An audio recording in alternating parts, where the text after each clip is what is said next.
आंखें बंद करूं या खोलूं मुझे दर्शन देना राम।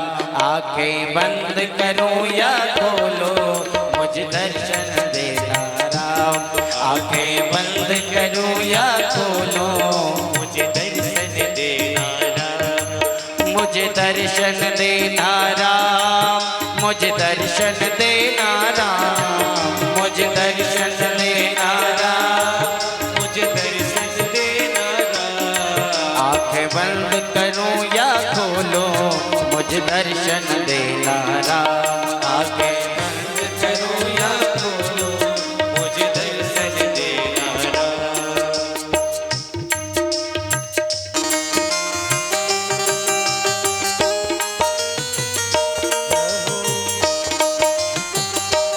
सभी लोग ताली से वो करते हैं, ये याद है।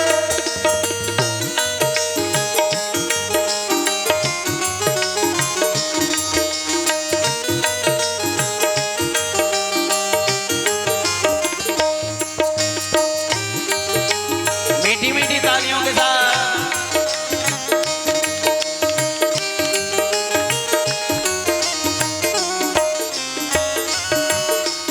मेरे अंदर तेरी लहरें रिश्ता है सदियों का। मेरे अंदर तेरी लहरें रिश्ता है सदियों का। जैसे एक नाता होता है सागर से नदियों का। जैसे एक नाता होता है सागर से नदियों का। मैं करूं साधना तेरी हो। मैं करूं साधना तेरी ऐसा साधन देना राम।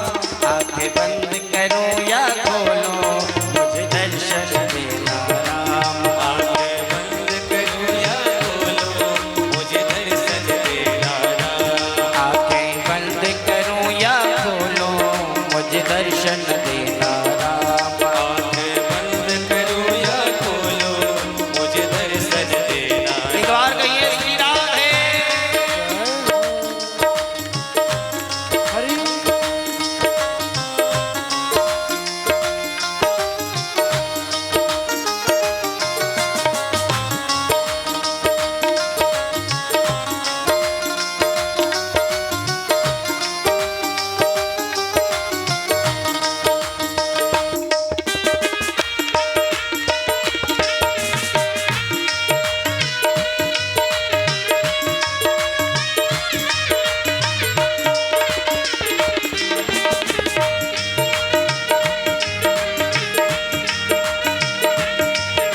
एक बार कहिए राघवेंद्र सरकार की। जय हो। हरि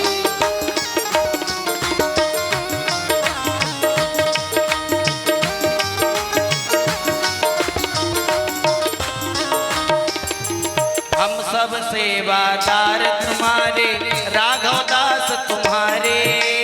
हम सब सेवादास तुम्हारे राघव दास तुम्हारे। हम सब सेवादार हैं तेरे राघव दास तुम्हारे। हम सब सेवादास हैं तेरे राघव दास तुम्हारे। जिंदगी के दिन कट जाएंगे दाता तेरे द्वारे। जिंदगी के दिन कट जाएंगे दाता तेरे द्वारे। जिंदगी के दिन कट जाएंगे दाता तेरे द्वारे। जिंदगी के दिन कट जाएंगे दाता तेरे द्वारे। ना छोड़ू तेरा दामन हो। ना छोड़ू तेरा दामन ऐसा दामन देना राम। पूरे पूरे हाथ उठा के तालियां बजाते हुए आंखें बंद करूं या खोलूं मुझे दर्शन देना राम। आंखें बंद करूं या खोलूं मुझे दर्शन देना राम। आंखें बंद खोलूं मुझे दर्शन देना राम। आंखें बंद करूं या खोलूं मुझे दर्शन देना। बोलो मेरे साथ मुझे दर्शन देना राम। मुझे दर्शन देना राम। मुझे दर्शन देना राम।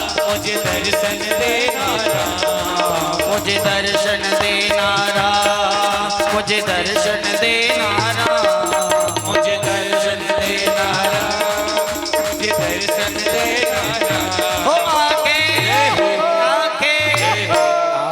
बंद करो या खोलो, मुझे दर्शन देना राम। हो आंखें बंद करो या खोलो, मुझे दर्शन देना राम। आंखें बंद करो या खोलो, मुझे दर्शन देना राम। आंखें बंद करो या खोलो, मुझे दर्शन देना राम। मुझे दर्शन देना राम, मुझे दर्शन देना राम, मुझे दर्शन देना राम, मुझे दर्शन देना राम।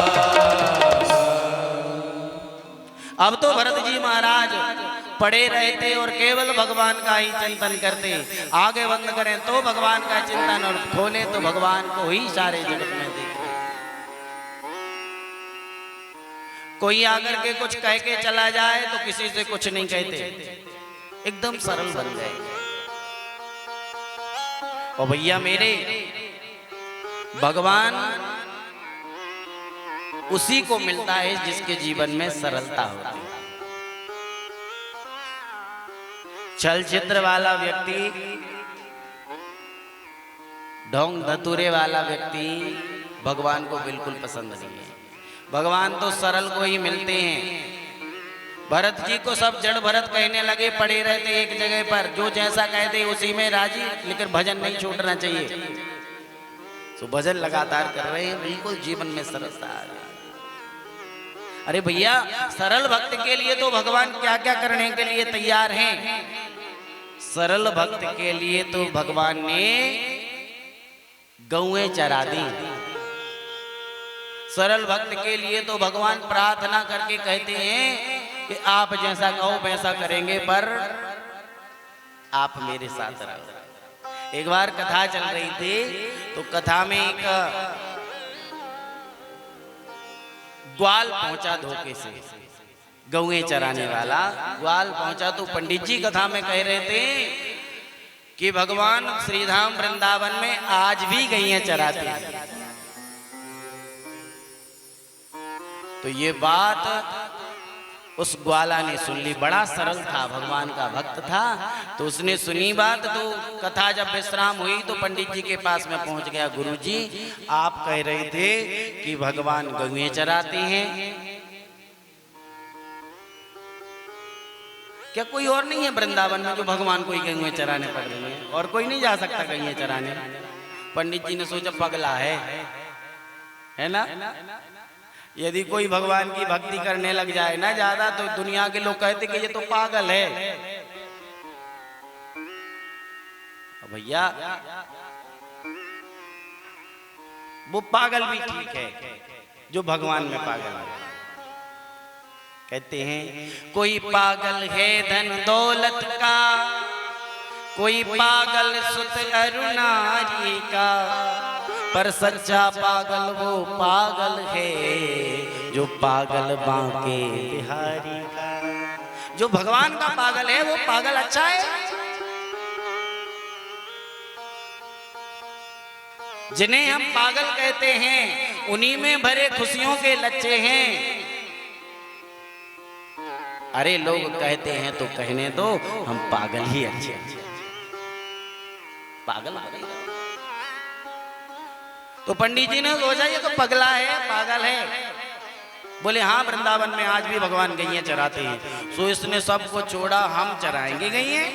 दुनिया वालों की सेवा में तो खूब लगे रहे, अब भगवान की सेवा करेंगे, उनकी गैया चराना बंद करवाएंगे। सो वृंदावन में पहुंच गया और वो वृंदावन में पहुंचा। और वृंदावन में जाकर के प्रत्येक आश्रम में जाता, क्यों भैया तुम्हारे यहाँ भगवान गैया चराने जाते हैं?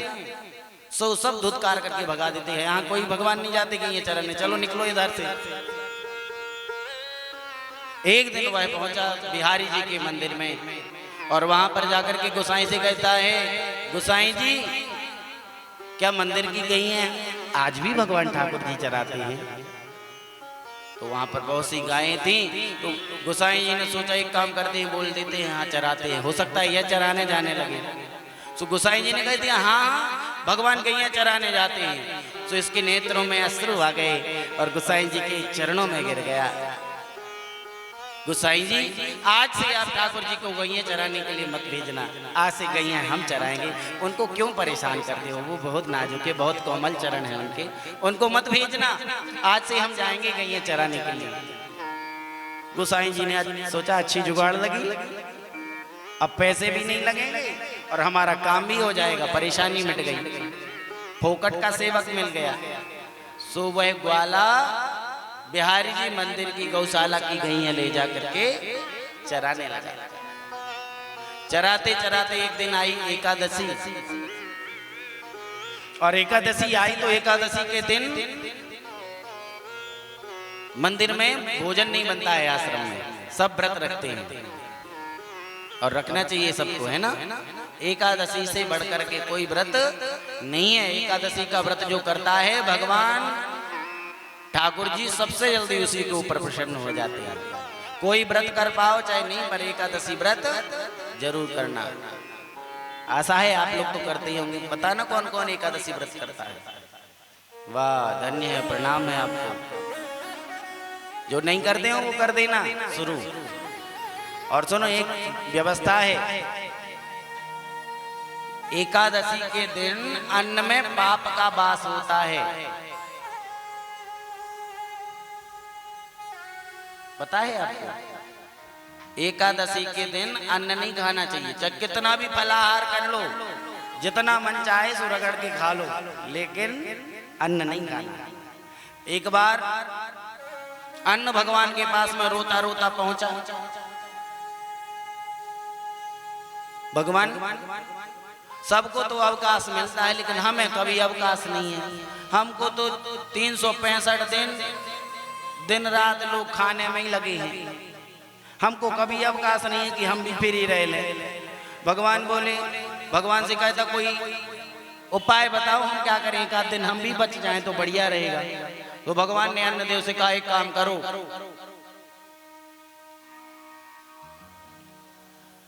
तुम्हें एकादशी के दिन कोई नहीं खाएगा। एक दिन भगवान के पास में पाप पहुंचे। पाप बोले प्रभु हमें तो कहीं स्थान ही नहीं मिल रहा, हम कहाँ रहें। बोले एक काम करो, तुम एकादशी के दिन अन्न में वास कर लेना। एकादशी के दिन जो तुम्हें खाएगा, अन्न को खाएगा, वो पाप को ही खाएगा। तो अन्न में एकादशी के दिन पाप का वास होता है। तो जो अन्न खाता है एकादशी के दिन, उसको बिना किए बहुत से पाप लग जाते हैं। इसलिए एकादशी को अन्न ना खाएं, व्रत करें, फलाहार जितना करना उसको कर लेना, पर अन्न नहीं खाना है। तो एकादशी का दिन आया और वो भक्त तो जानता ही नहीं था बेचारा ग्वाला कि कैसे व्रत किया जाता है। तो रोज तो मंदिर के कर्मचारी इसको भोजन देने के लिए जाते थे, लेकिन एकादशी के दिन जब भोजन बना ही नहीं तो कोई भोजन लेके नहीं गया। तो बेचारा गैया चरा रहा था जंगल में, और जब तेज भूख लगी तो बेचारा यमुना तट पे डला है और कलथ रहा है, याद कर रहा है कि कोई आकर के मुझे भोजन दे जाए। बार बार रास्ता दे रहा है और रास्ते में जब कोई आता नहीं दिखाई दे रहा है तो फिर रोने लगता, रो रहा है और याद कर रहा है कोई तो आ जाए मेरी सहायता कर दे। तो ठाकुर जी से नहीं रहा गया और भगवान श्री कृष्ण स्वयं भोजन लेकर के आए और भोजन लेकर के आकर के वृक्ष पर बैठ गए। और वृक्ष पर बैठ करके आवाज लगी, अरे ग्वाले कहाँ हो? ग्वाले ने सोचा कौन आज भोजन लेके आया। बोले हम यहाँ पे हैं। बोले ये तुम्हारा भोजन कहाँ है? बोले इस वृक्ष पे रखा है। और भगवान ठाकुर जी अपने पीताम्बर से इस वृक्ष में वो भोजन बांध करके वहां से चले गए। वो दौड़ा दौड़ा आया, भूख तो लगी थी, तो आकर के उसने देखा कि पीताम्बर से भोजन लटका हुआ है। तो उन्होंने छोड़ा और जब देखा कि ये तो ठाकुर जी का पीताम्बर है,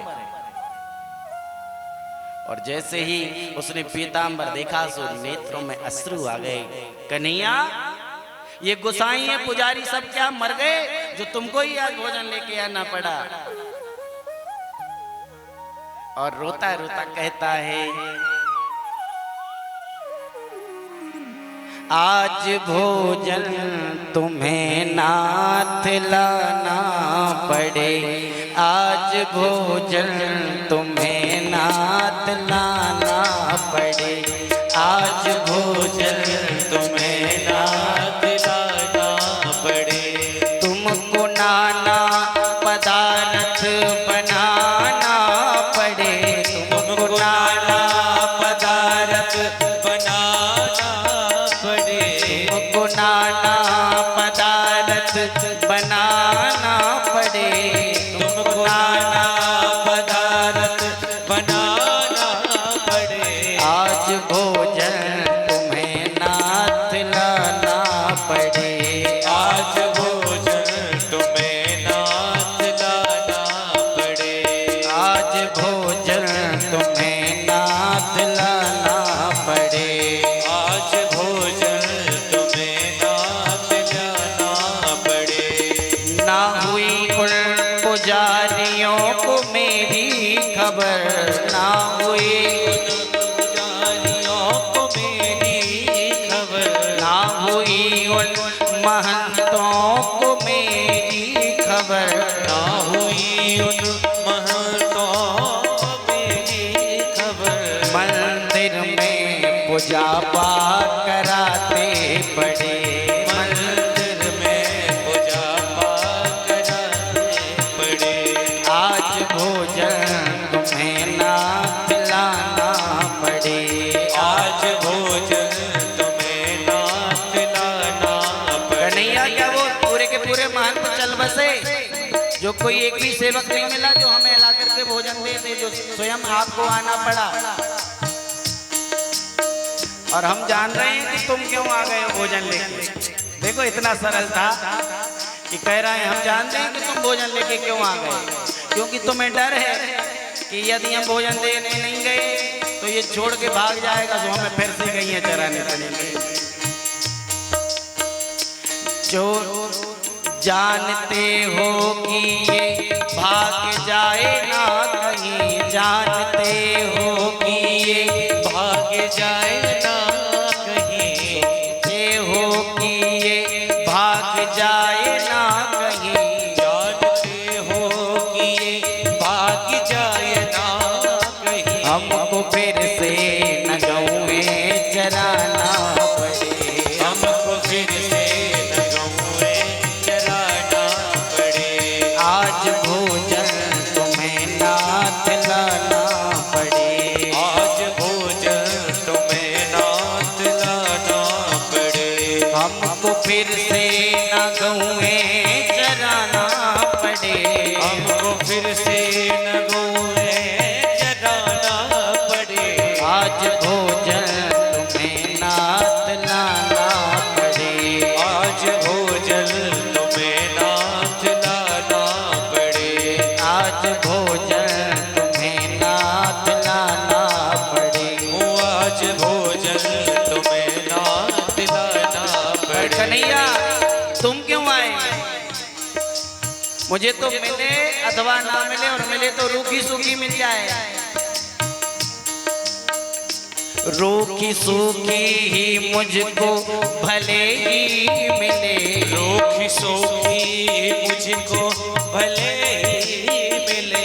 मुझको भोजन ये चाहे मिले ना मिले, मुझको भोजन ये चाहे मिले ना मिले। पर श्री चरणों को आना न जाना पड़े, श्री चरणों को आना न जाना पड़े। पावन चरणों को आना न जाना पड़े, पावन चरणों को आना न जाना पड़े। आज भोजन तुम्हें नाथ लाना पड़े, आज भोजन तुम्हें नाथ लाना पड़े। आज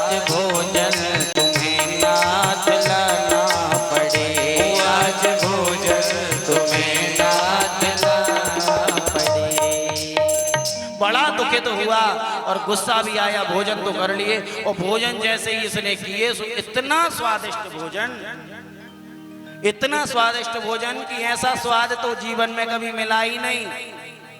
सो एकादशी के दिन भी इसने भोजन किए और वो पीतांबर जिसमें वो भोजन बंधा हुआ था वो इसने अपने मस्तक से बांधा और अपने आश्रम में पहुंचा, मंदिर में पहुंचा और गैयों को स्थान पर बांध करके और जाता है महंत जी के पास में।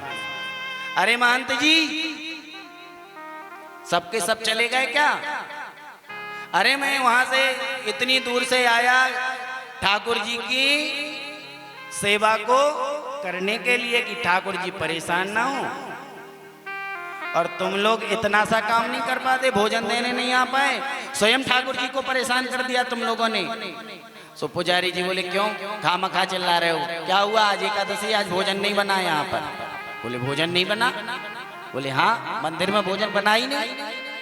अरे बोले झूठ मत बोलो हमसे, जब भोजन नहीं बना तो ये हमारे लिए हमारे पास में कैसे पहुंचे कन्हैया लेकर के? बोले कौन कन्हैया?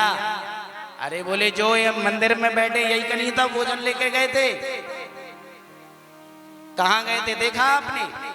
तो इसने वो पीतांबर लेकर के दिया, तो देखो इसमें बांध करके वो भोजन देने के लिए गए थे। तो पुजारियों ने जैसे ही देखा भगवान का पीतांबर, मंदिर में जाके देखा तो भगवान का पीतांबर गायब। पुजारी सोच रहे बताओ तो, घंटी हिलाते हिलाते दाढ़ी सफेद हो गई पर भनक नहीं लगी कभी, और इस ग्वाले ने तो 8 दिन में ही आकर के भगवान को पा लिया। भगवान स्वयं भोजन लेकर के चले गए। पुजारियों ने सोचा भैया ये उच्च कोटि का भक्त है, अब इससे गैया नहीं चरवानी है, अब तो इसको भगवान की सेवा में चौकीदार बना के रखे। सो चौकीदार बना करके रख दिया। अब ये दरवाजे पर बैठा रहता और दिन रात देख रेख करता कि कन्हैया कहाँ जा रहे हैं, कहाँ नहीं जा रहे, क्या कर रहे, क्या नहीं कर रहे। अब भगवान बिहारी जी क्या करते हैं, रोज रास रचाने जाते हैं। आज भी भगवान श्रीधाम वृंदावन में निधिवन जी में रोज रास रचाया करते हैं। सो रात्रि के 12 बजे के बाद में ठाकुर जी, जब सब पुजारी लोग सो गए, सो ठाकुर जी उठे और धीरे से जैसे ही जाने लगे, तो ये तो बिल्कुल कड़क था, तो दरवाजे पर टिक करके बैठा था। जैसे ही बिहारी जी निकल करके जाने लगे, तो इसने पीतांबर पकड़ लिया। क्यों, कहाँ जा रहे हो? कन्हैया बोले बोलना मत। बोले बताओ तो कहाँ जा रहे हो? कन्हैया बोले एक काम करो, तुम भी मेरे साथ में चलो। बोले नहीं मैं नहीं जाऊंगा, तुम भी नहीं जाओगे। बोले नहीं मैं तो जाऊंगा, तुम भी मेरे साथ चलो। तो इसने कहा चलो ठीक है, हम भी साथ में चलते हैं। सो कन्हैया निधिवन जी जाने लगे, सो ये भी साथ में चल दिया। और जैसे ये साथ में चला, सो जाते जाते जाते जाते बहुत देर हो गई, चलते चलते सो इसको गुस्सा आने लगी, कहाँ चले जा रहे हो, इतनी देर से चलते जा रहे हो, हमको भी परेशान कर रहे हो, थक गए होगे, इतने कोमल चरण हैं और तुम बड़े जा रहे हो, कहाँ जा रहे हो? बोले कहीं नहीं, आप तो मेरे साथ चलो। बोले थक गए होगे तुम, चलो आ जाओ मेरे कंधे पर बैठो। सो अपने कंधे पर ठाकुर जी को बिठाला और ठाकुर जी रास्ता बताते जा रहे हैं, और ये ठाकुर जी को लेकर के निधिवन जी पहुंचा। ठाकुर जी बोले अब यहीं तुम रुकना और हम जाकर के अंदर जाते हैं। सो भगवान कन्हैया अंदर गए और गोपियों के साथ में, किशोरी राधा रानी के साथ में रास रचाने लगे। और रास रचाने लगे जब, तो रात्रि भर भगवान गोपियों के साथ में रास रचाते रहे। भगवान कह के गए थे हम अब भी आते हैं, अभी तक नहीं आए। सो इसने सोचा जा करके देख तो ले क्या कर रहे हैं। सो जैसे ये निधिवन जी में अंदर गया देखने के लिए, सो ठाकुर जी नृत्य कर रहे थे। अब आया इसको गुस्सा, दौड़ा दौड़ा गया, हाथ पकड़ करके, अरे हमसे तो कह रहे थे कि जरूरी काम से जा रहे हैं और यहाँ नचने के लिए आए थे, अब आज के बाद कभी नहीं निकलने देंगे तुमको घर से। ठाकुर जी बोले अरे क्या हुआ, कोई बात नहीं, आप भी आ जाओ। बोले हमको नहीं आना, चलो। हाथ पकड़ा और ले जाने लगे, तो देखा कि ठाकुर जी की गले की जो मोतियों की माला थी वो टूट के नीचे गिर गई। सो इसने वो मोतियों की माला उठाई, जेब में रखी और जेब में माला रख करके गया। ठाकुर जी को सुलाया, सुबह सुबह आए, ब्रह्म मुहूर्त में 4 बजे सुलाया, और सोए ही थे कि पुजारियों ने आकर के घंटी बजा दी। और जैसे ही घंटी बजाई, तो इसको बड़ी गुस्सा आई पुजारियों को, बताओ तो अभी अभी तो ठाकुर जी सोए और ये फिर से जगाने लगे। तो यह कहता है, अरे पुजारी रात से क्यों करते उत्पात, नींद भरे नंदलाल जो अब ही सोबत जात। क्यों अभी से घंटी बजाने लगे हो, अभी अभी तो वो सोए हैं। पुजारी बोले, वो तो शाम को हमने 10 बजे सुला दिया था। बोले, तुमने सुला दिया था तो क्या हुआ, उनने तो अभी सोए हैं, वो तो नचने के लिए चले गए थे। कहाँ चले गए थे? बोले, वो नाचने के लिए गए थे, हम अभी लेकर के आए हैं। बोले, तो आप ज्यादा बता रहे हो कुछ, अभी कहते थे कि भगवान भोजन लेके आए थे और अब कह रहे वो नाचने के लिए गए थे। तो मंदिर के कपाट तो लगे मिले थे, ताला भी डला मिला था, लेकिन इसके जेब में जो वो भगवान की मोतियों की माल टूट गई थी ना, वो रखे था। बोले, तुम्हें विश्वास नहीं है तो देख लो। कहता है, जो ना जाता साथ में तो क्या होता हाल, और मोतिन मोहन के मिलती कहाँ, यह मोतिन की माल। यदि मैं साथ में नहीं गया होता तो आज तो गड़बड़ हो जाता। बोले, क्या? बोले, इनकी ये मोती की माला गुम हो जाती। और निकाल करके दिखाई, पुजारी जी शरणागत चरणों में गिर गए। बताओ तो, ऐसी भक्ति कि इतने जल्दी भगवान इसको मिल गए और हमें आज तक नहीं मिले। बोले, हमें भी भगवान से मिला दो। तो ठाकुर जी से उसने कहा ग्वाली ने कि पुजारियों को भी दर्शन दे दो। बोले, उनको नहीं देंगे दर्शन। बोले, क्यों? हमें दे रहे हो दर्शन, इनको क्यों नहीं दोगे? बोले, उनको नहीं देंगे। तो उसने पुजारियों से कहा, पुजारी जी वो मना कर रहे हैं कि हम दर्शन नहीं देंगे। बोले, कारण तो पूछो क्यों नहीं देंगे? तो कारण पूछा तो ठाकुर जी कहते, इसलिए दर्शन नहीं देंगे, उनसे कहना कि वो लोग सरल नहीं है, और सरल बन जाए तो हम उन्हें दर्शन दे देंगे। और उन्होंने अपना वृथाभिमान छोड़ा, तो ठाकुर जी ने पुजारियों को भी दर्शन दे दिए। बोले, भक्तवत्सल भगवान की जय। तो नवदा भक्ति में भगवान की जो नौमी भक्ति है वो है सरलता। नवम सरल सब सन चलहि ना,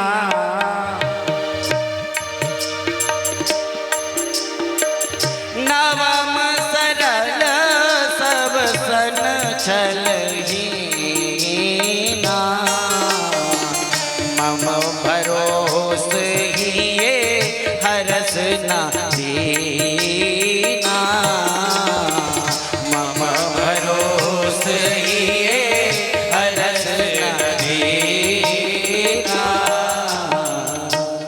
इसलिए भैया, ठाकुर जी को पाना है तो एक काम कर लो, सरल हो जाओ। सरल बन जाओगे तो भगवान मिल जाएंगे। तो जड़ भरत जी एकदम सरल बन करके पड़े रहे थे। एक बार एक रहुगण नाम के राजा आए, सत्संग करने के लिए जा रहे थे। पालकी में 4 कहार लगे हुए थे, लेकिन 4 कहारों में से एक कहार बीमार पड़ गया। तो जब बीमार पड़ गया तो इन्होंने कहा, किसी को भी लेकर के आ जाओ और हमारी पालकी में लगा दो। तो वहीं पर जड़ भरत जी मिल गए, तो उनको बुलाया कि इनको ही पालकी में लगा दो। तो पालकी में लगा लिया, लेकिन पालकी में चलने की आदत थी नहीं, और जहां भी इनको चींटियां दिखें, कुछ भी जीव जंतु दिखें तो उछल जाए, क्योंकि जो साधु पुरुष होते हैं वो अपने द्वारा चींटी को भी नहीं मरने देते। और भैया, इसका भी प्रायश्चित करना पड़ता है। यदि हमारे द्वारा कोई भी जीव मर जाए तो पाप लगता है, नरक में जाना पड़ता है। इसलिए प्रायश्चित करना चाहिए, इन चीजों से बचना चाहिए। इसलिए वो चलो चल के चले। तो रहुगण ने बुरा भला कहा कि बताओ, देखने में इतने मोटे तगड़े हो और चलते बनता नहीं है, अच्छे से चलो नहीं तो अभी चिकित्सा कर दूंगा।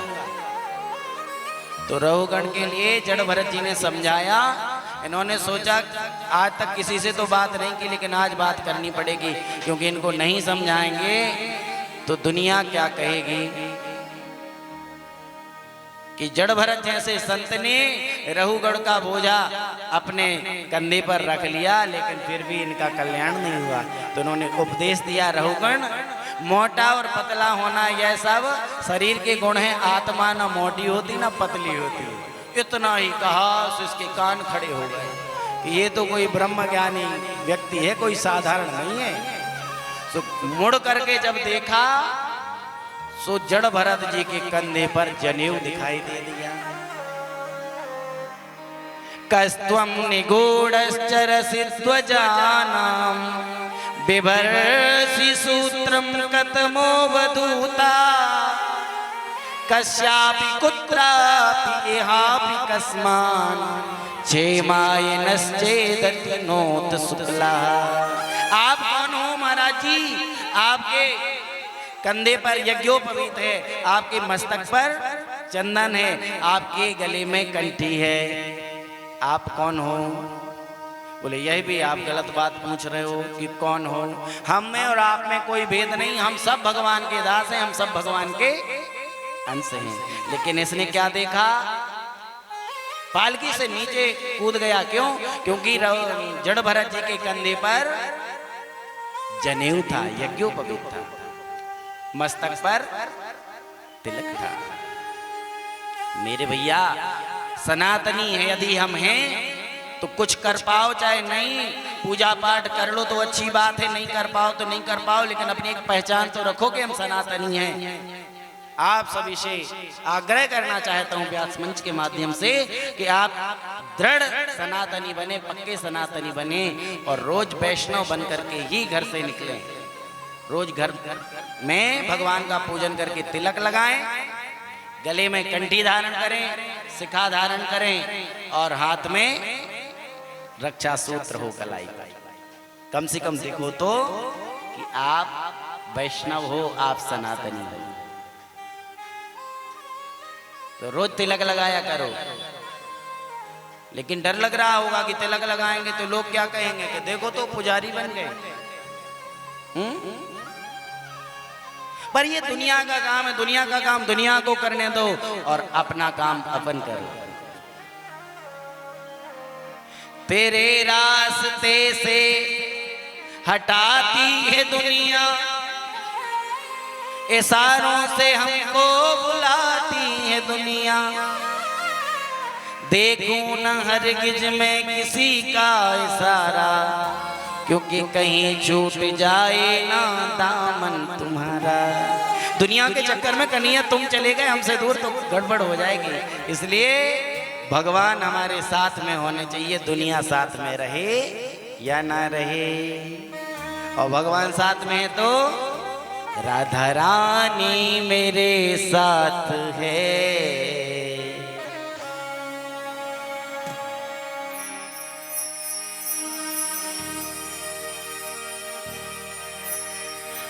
राधा रानी मेरे साथ है तो डरने की क्या बात है। राधा रानी मेरे साथ है तो डरने की क्या बात है। उनने पकड़ा मेरा हाथ है तो डरने की क्या बात है। उन्होंने पकड़ा मेरा हाथ है तो डरने की क्या बात है। चाहे काली घटाएं तो क्या तेरे आंचल के नीचे घूमे। चाहे काली घटाएं तो तेरे आंचल के नीचे हूँ मैं। आगे आगे वो चलती मेरे श्यामा के पीछे हूँ मैं। आगे आगे वो चलती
दुनिया जो कहती है कहने दो, लेकिन कन्हैया कहे, राधा रानी कहे कि ये मेरा दास है।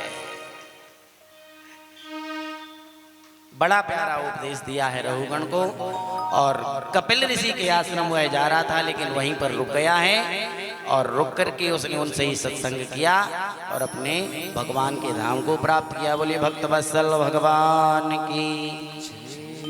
इसके बाद में श्री सुखदेव जी महाराज ने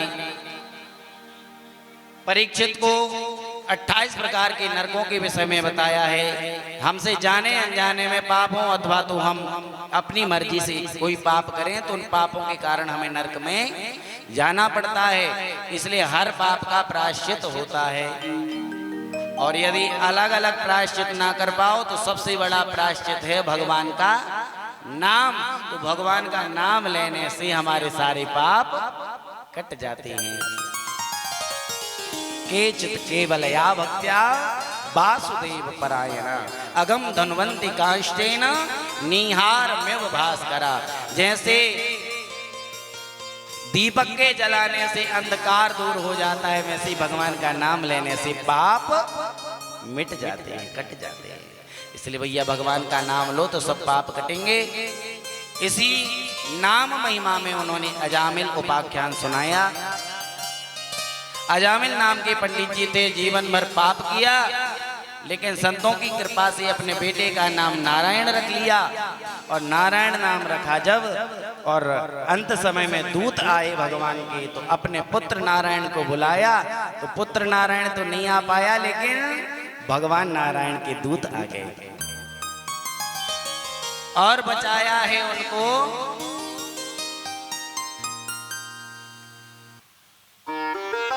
भगवान के दूतों ने यमदूतों से बचाया, और यमदूतों से बचा करके उनको मार करके भगा दिया। वो यमराज के पास में पहुंचे, और यमराज के पास में पहुंचे। उन्होंने कहा आपने भेजा था उस दुष्ट अजामिल को लेने, लेकिन वहां तो कोई 4 हाथ वाले आ गए और वो हमें मार के भगा दिया। बोले क्यों? बोले उसने नारायण नाम लिया था।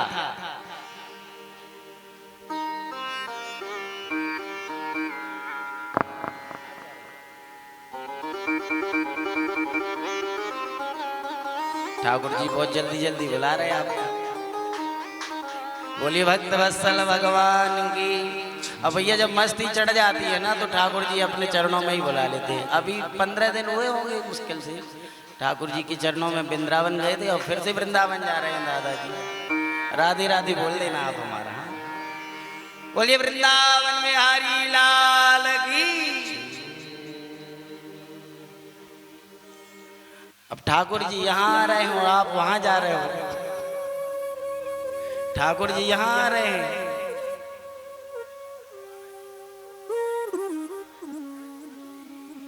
अच्छा अच्छा, चलिए ठीक है, ठीक है। राधे राधे बोल देना, सबकी तरफ से राधे राधे बोल देना।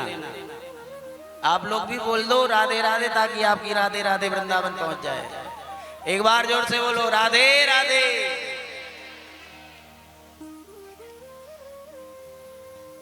तो राधे राधे बोलने से, भगवान का नाम लेने से सब पाप कट जाते हैं।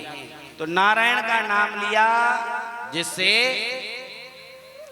यमदूतों को उन्होंने भगा दिया। और जब यमदूतों को भगाया तो यमराज ने बताया भैया जो भी हमारा भगवान नारायण का नाम लेगा उसको तुम यहाँ नहीं लाना। तो ध्यान से सुन लो,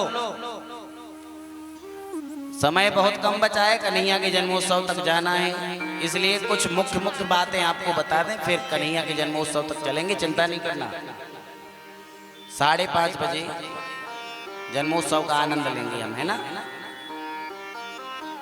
तो भगवान ने बताया किसको पकड़ के लाना है, किसको पकड़ के नहीं लाना है, नरक में कौन जाता है और स्वर्ग कौन जाता है।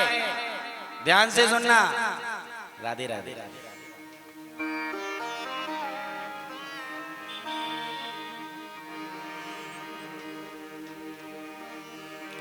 जिह्वान भक्ति भगवद गुण नाम देयम् चेतश्चन स्मरति तच्चरणारविंदम् वृंदम कृष्णाय नो नमति यच्चरे कदापि तानानयत्वमस्तो कृत विष्णु कृत्यान।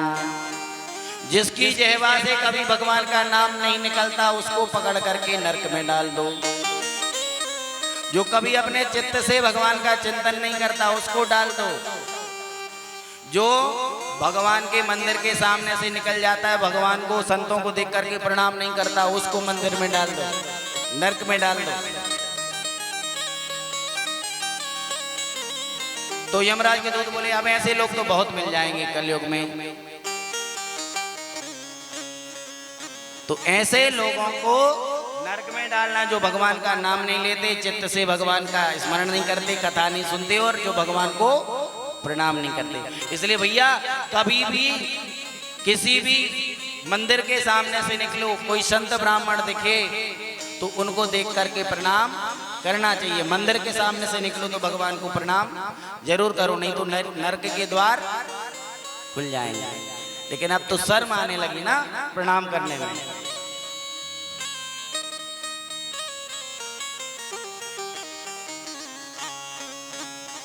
अब लोगों को प्रणाम करने में शर्म आने लगी है। यदि झुकेंगे तो कोई क्या कहेगा, लेकिन भैया प्रणाम जरूर करना चाहिए। भगवान के सामने जाओ और भगवान को कैसे प्रणाम करना चाहिए, बोले साष्टांग प्रणाम करना चाहिए। साष्टांग नहीं कर रहे तो कम से कम सिर रख दो। वैसे पद्धति ये है कि भगवान को हमेशा जहां भगवान का दायां हाथ होता है ना, दाईं तरफ प्रणाम करना चाहिए। पुरुष वर्ग को लेट के साष्टांग प्रणाम करना चाहिए और माताओं को पंचांग प्रणाम करना चाहिए।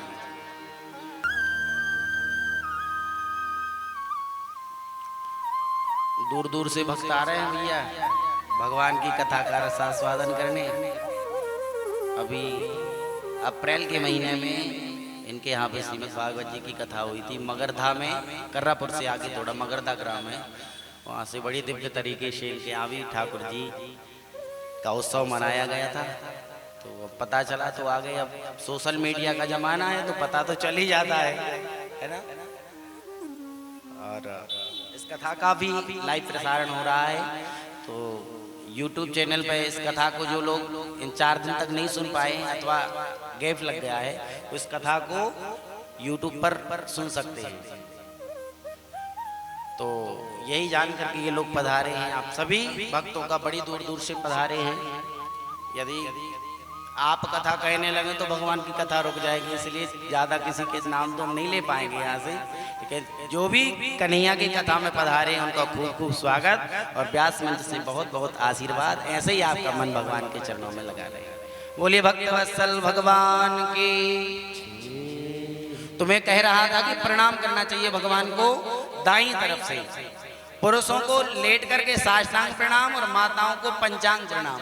माताओं को कभी लेट के प्रणाम नहीं करना चाहिए, शास्त्रों में यह भेद है, निषिद्ध बताया है। माताओं को पूरा लेट करके प्रणाम नहीं करना चाहिए। दोनों हाथ के घुटने, दोनों पैर के घुटने और मस्तक, ये 5 अंगों से प्रणाम करना चाहिए। तो प्रणाम करते रहोगे, झुकते रहोगे तो निश्चित ही भगवान की प्राप्ति भी होगी और ये दुनिया भी तुम्हें झुकेगी।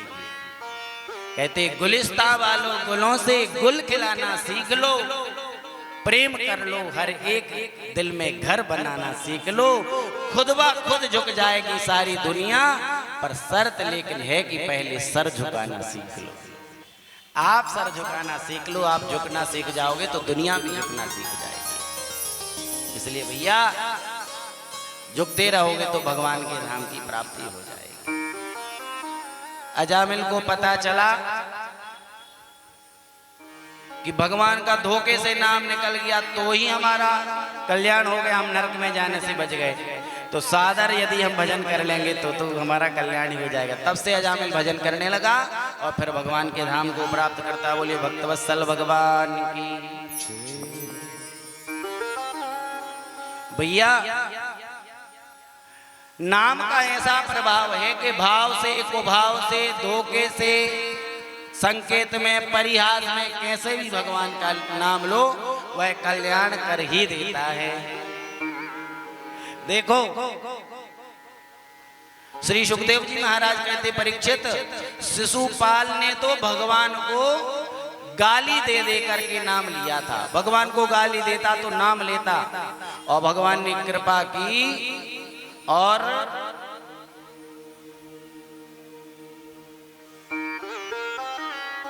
सायुज्य मुक्ति प्रदान कर दी उनको। गाली देते में नाम निकल गया मुंह से तो भी मुक्ति दे दी। अब बताओ इतना दयालु कौन होगा। इसलिए भैया जो साधन नाम स्मरण करते उनका तो कल्याण हो ही जाता है।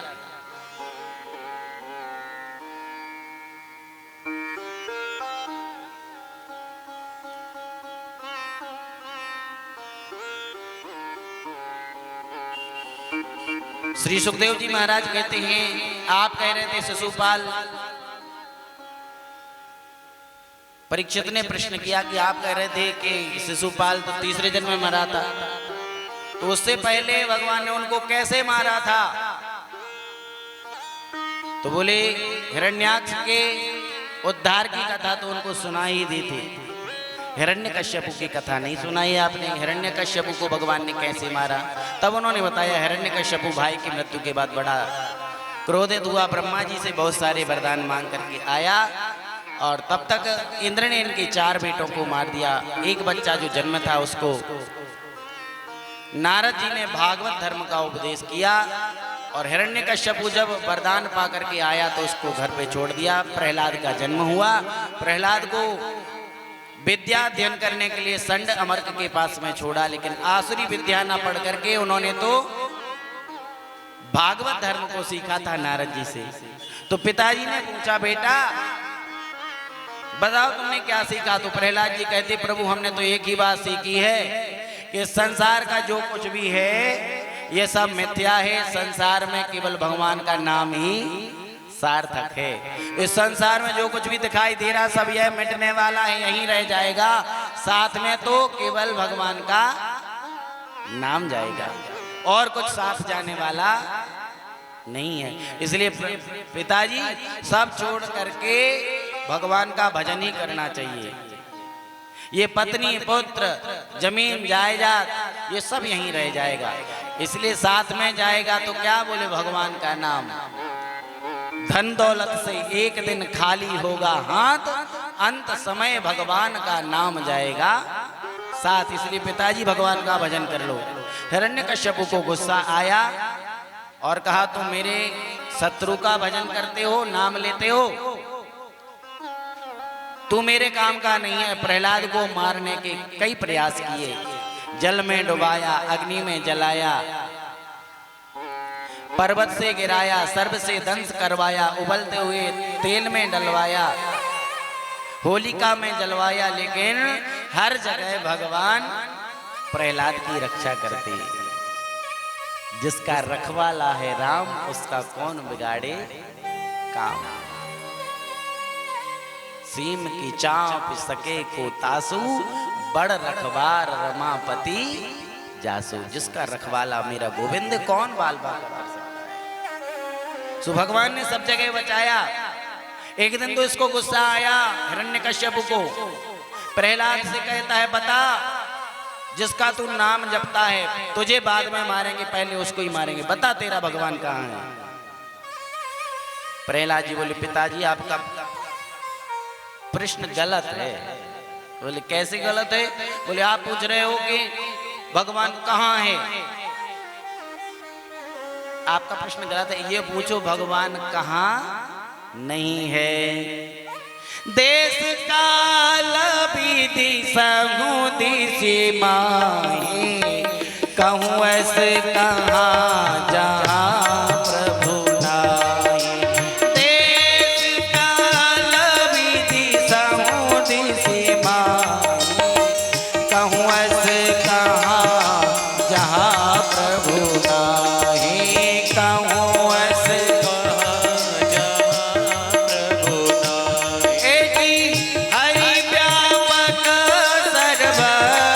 समाना, हरि व्यापक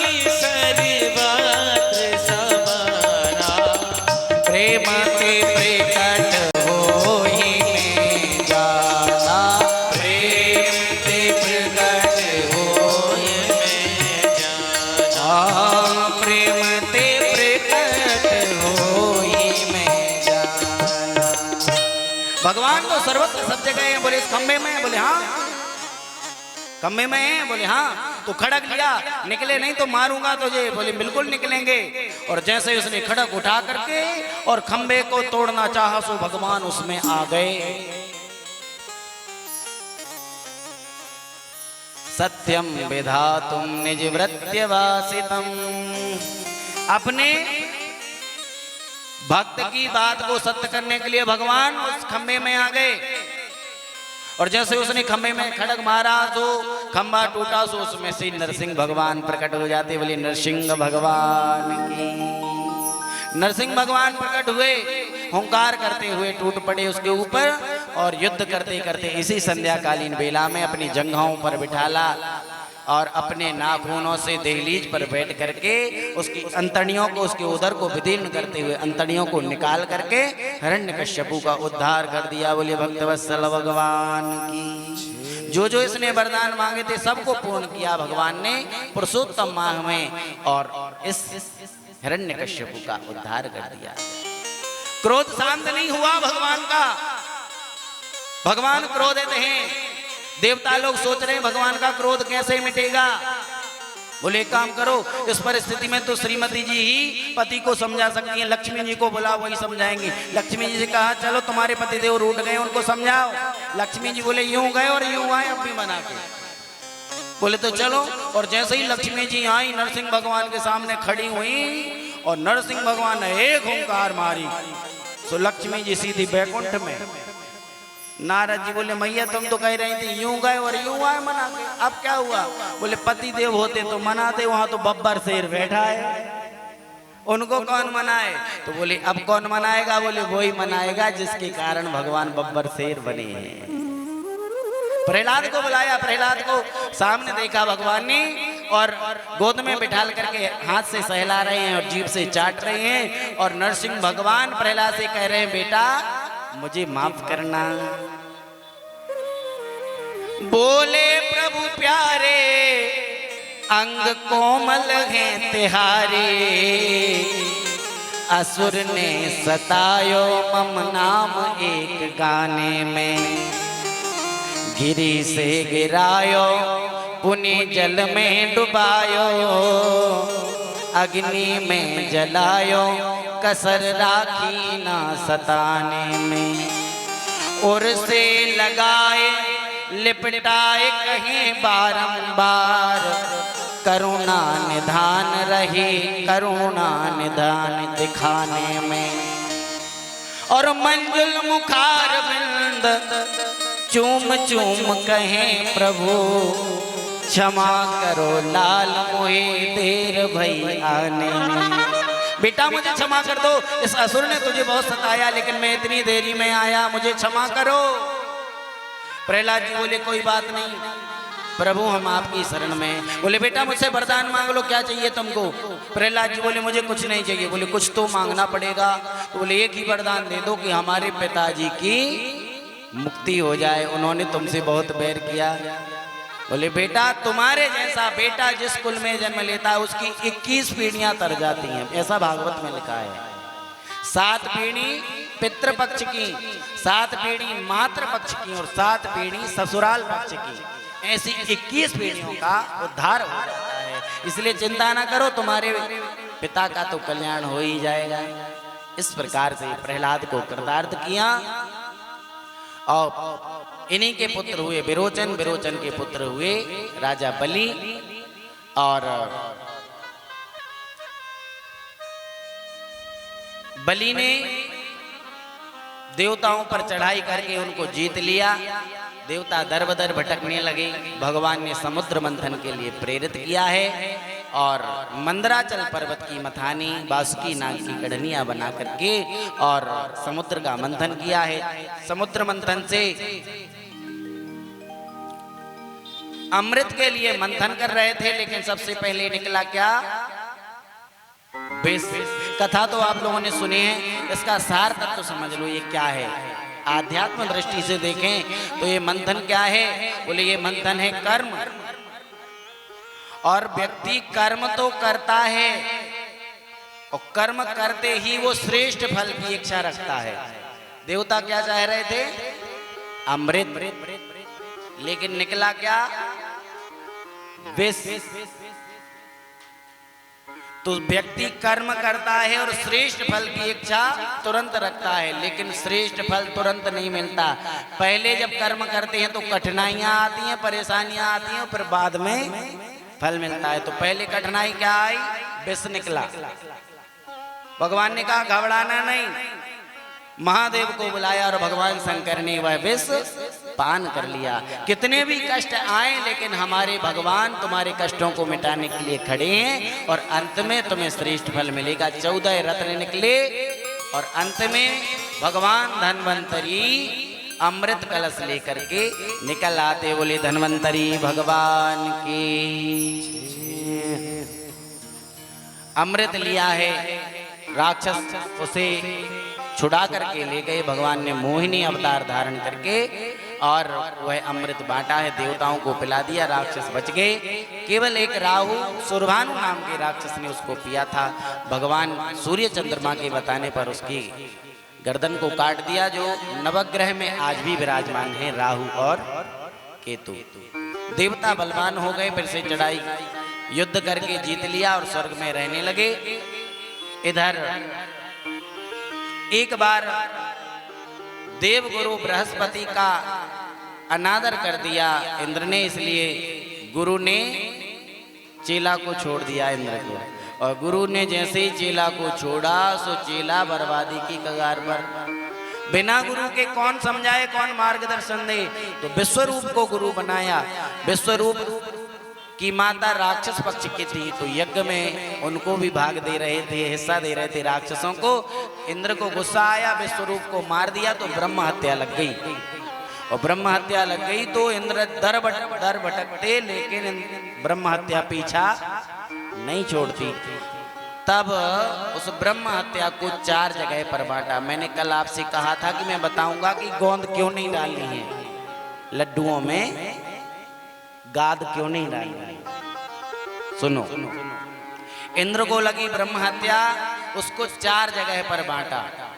जल, पृथ्वी, वृक्ष और स्त्री, 4 जगह पर ब्रह्म हत्या को बांटा। तो वृक्ष में जो गोंद होती है वह ब्रह्म हत्या है, और जल में जो जल के ऊपर फैन होता है वो ब्रह्म हत्या है। भूमि पर जो ऊसर भूमि होती है वह ब्रह्म हत्या है। और स्त्रियों को जो रजो दर्शन होता है प्रत्येक माह में, वह ब्रह्म हत्या है। इसलिए गोंद का सेवन नहीं करना चाहिए। केवल शास्त्र वेद का वाक्य है, 2 चीजों का सेवन किया जा सकता है, उपयोग किया जा सकता है गोंद में। क्या क्या? एक हींग, बरजैत वृक्ष निर्यासान, हिंगुलम गुग्गुलम बिना। हींग और गुग्गुल जो हम हवन में डालते हैं, गूगल, ये दोनों चीजों के अलावा कोई भी गोंद नहीं खानी चाहिए, गाद नहीं खानी चाहिए। अब अपन तो कहते हैं भैया बहुत ताकतवर होती है, इसलिए उसको लड्डुओं में डाल के खिलाते, और कहो तो ठाकुर जी को भोग भी लगा देते कई लोग। तो ऐसा नहीं करना चाहिए, गलत है ना। तो 4 जगह पर ब्रह्म हत्या को बांटा। आशीर्वाद दिया कि वृक्ष कितना भी काट दिया जाए फिर से हरा भरा हो जाएगा।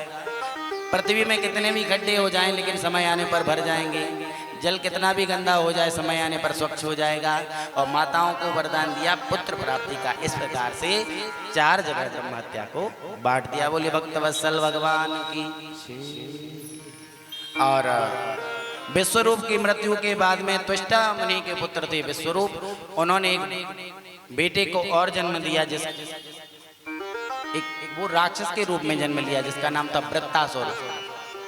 पूर्व का चित्रकेतु नाम का राजा था। यह धार्मिक प्रवृत्ति का था, राक्षस स्वभाव में आया, लेकिन देवताओं को सताने लगा। तो भगवान के पास में गए। भगवान ने उपाय बताया कि दधीची ऋषि की हड्डियों से वज्र बनने पर इसकी मृत्यु होगी। दधीची ऋषि से हड्डियां ली हैं, वज्र बनाया है। वज्र बना करके इंद्र ने युद्ध करके वृत्तासुर को मार दिया। और राजा बलि ने फिर से गुरु और ब्राह्मण की भक्ति की, गौ माता की सेवा की, जिससे स्वर्ग पर चढ़ाई की और स्वर्ग पर चढ़ाई करके देवताओं को जीत लिया। मारे भले ही नहीं जाएंगे पर हार तो सकते हैं। गुरु कृपा से देवताओं को फिर से हरा दिया और देवता दर बदर भटकने लगे। तब माता अदिति ने पयोव्रत व्रत किया है और जिससे उनके यहाँ वामन भगवान अवतार लेके आते हैं। बोले वामन भगवान की। वामन भगवान से कहा कि जाकर के आप हमें राजा बलि के यहाँ से त्रिलोकी का राज्य ला करके दो। और राजा बलि के यहाँ वामन भगवान जाते हैं और वामन भगवान पहुंचे तो राजा बलि ने सोचा ये तो हमारा यज्ञ सफल हो गया, साक्षात भगवान आ गए हमारे यहाँ। राजा बलि गए, ब्राह्मण देवता बड़े प्यारे लग रहे हो, हमसे कुछ मांग लो, क्या चाहिए आपको, दान में क्या चाहिए? बोले कुछ नहीं चाहिए हमको। बोले कुछ तो लेना पड़ेगा। जब बार बार जबरदस्ती की तब वामन भगवान ने 3 पग भूमि मांगी। उन्होंने कहा जहां से चाहो ले लो। बोले नहीं, संकल्प करो। संकल्प है रजिस्ट्रेशन। बिना संकल्प के ना तो दान लेना चाहिए और ना दान देना चाहिए।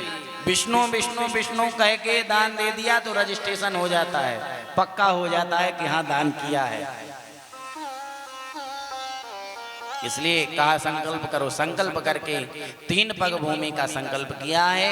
राजा बलि ने जो ही प्रणाम किया, वामन भगवान ने विराट स्वरूप धारण कर लिया। बोले वामन भगवान की, विराट भगवान की। और एक पग में ऊपर के 7 लोग भू भा स्वा महाजना तपा और सत्य, और एक पग में नीचे के 7 लोग अतल वितल सुतल रसातल तलातल महातल और पाताल। ये 7 लोगों को नाप लिया। ब्रह्मा जी ने चरण धो करके गंगा जी को रख लिया कमंडल में। अब तीसरा पग कहाँ रखें? भगवान ने कहा बलि तुम्हें नरक में जाना पड़ेगा, संकल्प करके पूरा नहीं किया। बोले क्यों? प्रभु जी बताओ, धन बड़ा होता है कि धन का मालिक बड़ा होता है? बोले धन का मालिक बड़ा होता है। तो बोले अभी तक तो तुमने हमारा धन ना पाया, अभी हम तो रह गए, इसलिए तीसरा पग हमारे ऊपर रख के हमें वरना दिया। धन्य है राजा बलि। भगवान वामन का तीसरा चरण अपने मस्तक पर पधराया है और अपना संकल्प पूर्ण करते हैं। फिर भगवान ने कहा मांग लो, क्या चाहिए? तो उन्होंने कहा हमें कुछ नहीं चाहिए। बोले कुछ तो लेना पड़ेगा। तो भगवान ने उनको सुतल लोक का राज्य दिया और वहां पर रहने लगे। भगवान ने कहा और कुछ चाहिए? बोले एक काम करो प्रभु, ज्यादा ही देने की इच्छा हो रही है, तो एक काम करो, जब हम घर से निकलें तो तुम्हारे दर्शन हो और हम जब घर में जाएं तो भी तुम्हारे दर्शन हो। भगवान बोले सीधा सीधा क्यों नहीं बोल रहे कि चौकीदार बन जाओ? भाई ये तो चौकीदार का काम है, दरवाजे पे खड़े रहने। बोले जो भी समझो, लेकिन हमें तो तुम्हारे दर्शन होने चाहिए। भगवान बोले ठीक है। तो भगवान सुतल लोक में पहुंच गए। लक्ष्मी जी, संतों के ऐसे भाव हैं कि लक्ष्मी जी को जब अपने पतिदेव नहीं मिले तो वह उनके पास में गई, राजा बलि से राखी बंधवाई और उसकी राखी बंधवाई के बदले में कहा मुझे कुछ चाहिए। बलि ने कहा मांग लो, क्या चाहिए? तो उन्होंने कहा तुम्हारा यह चौकीदार हमको दे दो। सो भगवान को लेकर के आ गए, वरदान दे के आए कि 1 वर्ष लगातार तो नहीं रहेंगे, लेकिन हर वर्ष 4 महीने के लिए तुम्हारे यहाँ आएंगे। तो आपको पता है परसों क्या है?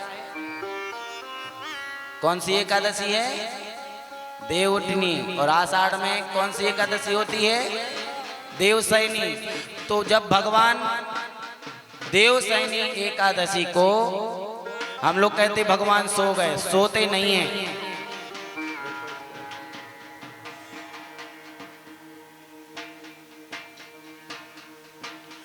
देवशयनी एकादशी को भगवान राजा बलि के यहाँ चले जाते, 4 महीने रह करके देवउठनी एकादशी को परसों भगवान वापस आ जाएंगे तो सब धार्मिक कार्य प्रारंभ हो जाएंगे। 4 महीने के लिए अभी भी भगवान राजा बलि के यहाँ जाते हैं। बोलिए भक्तवत्सल भगवान की। इसके बाद में भगवान ने मत्स्यावतार लेकर के राजा सत्यवत की प्रतिज्ञा पूरी की और धान्यों को सुरक्षित रखा है। और भगवान अनेक नाम होने पर भी अनामी हैं। यह लीला करने के लिए भगवान ने एक गजेंद्र नाम के हाथी का कल्याण किया, एक ग्राह से बचाने के लिए। वहां पर भगवान हरि अवतार लेकर के आते हैं और ग्राह से अपने भक्त गज को बचाते हैं। यद्यपि गज ने कोई नाम नहीं लिया था, उसने कहा था जो संसार को बनाते हैं, जो संसार का पालन करते, वह परमात्मा हमारी रक्षा करें। तो भगवान ने आकर के उनकी रक्षा कर दी। हम कहना ये चाह रहे हैं, गज की स्तुति से ये फल निकलता है कि भगवान को नाम लो या ना लो, नाम जब से कल्याण तो होता ही, लेकिन नाम भी नहीं, लेकिन मन सच्चा भगवान के चरणों में होना चाहिए। गजेंद्र ने कोई नाम नहीं लिया, लेकिन उसने कहा जो इस संसार को बनाता है, जो इस संसार का पालन करता है, जो इस संसार की सर्वश्रेष्ठ सत्ता है, वह परमात्मा मेरी रक्षा करे। सो भगवान ने आके बचा लिया। ये अटल विश्वास हमें भगवान पे होना चाहिए, तो भगवान हमारा भी कल्याण करेंगे। इसके बाद में आती है भगवान के मर्यादा पुरुषोत्तम अवतार की चर्चा, जो है भगवान श्री राम। अब समय तो बिल्कुल भी नहीं है, इसलिए बिल्कुल छोटे से रूप में भगवान को प्रणाम कर लेते हैं, कम समय में, है ना। और अब तो हमारे राघवेंद्र सरकार भव्य दिव्य मंदिर में विराजमान हो गए। अब सच्चा राम राज्य तो हमारे भारत में आ ही गया है। बोले राजा रामचंद्र सरकार की।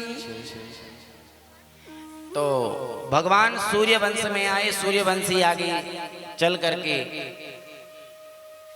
रघुवंश में परिणत हुआ, और रघुवंश में अनेक प्रतापी राजा हुए। एक राजा हुए जिनका नाम हुआ महाराज दशरथ।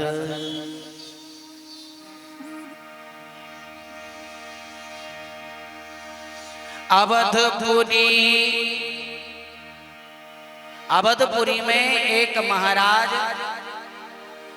राज्य करते थे जिनका नाम था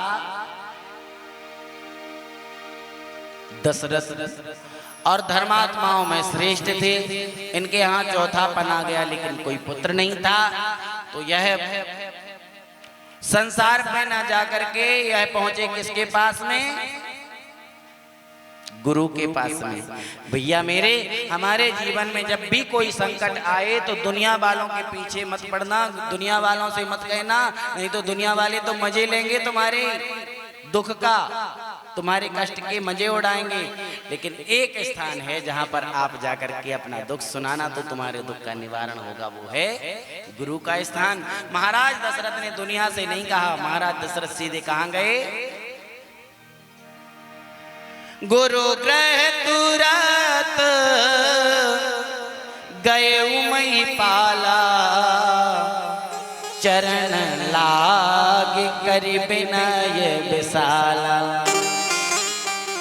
दुख निज दुख सुख सब गुरु ही सुनायो, कह वशिष्ठ बहुविधि समझायो। उन्होंने कहा चिंता नहीं करो, तुम्हारे यहाँ एक नहीं धरऊं धीर हो यही सुत चारी, त्रिभुवन विदित भगत भयहारी। एक नहीं 4 पुत्र होंगे। तुम श्रृंगी ऋषि को बुलाओ, पुत्र कामेष्टि यज्ञ कराओ, तुम्हारा मनोरथ पूर्ण होगा। श्रृंगी ऋषि को बुला करके पुत्र कामेष्टि यज्ञ कराया। अग्निदेव चरु लेकर के प्रकट हुए, राजा दशरथ को दिया और तीनों रानियों को यथाविधि बांट दिया। भगवान गर्भ में आए, और ऐसा वाल्मीकि रामायण में लिखा है, भगवान राम माता कौशल्या के गर्भ में 11 माह 24 दिन तक रहे। अधिकतम बालक 9 महीने गर्भ में रहते, 10वें महीने में आ जाते, लेकिन ठाकुर जी 11 माह 24 दिन रहे। चैत्र शुक्ल पूर्णिमा को माता कौशल्या ने चरु ग्रहण किया, और दूसरे वर्ष चैत्र शुक्ल नवमी को भगवान आए।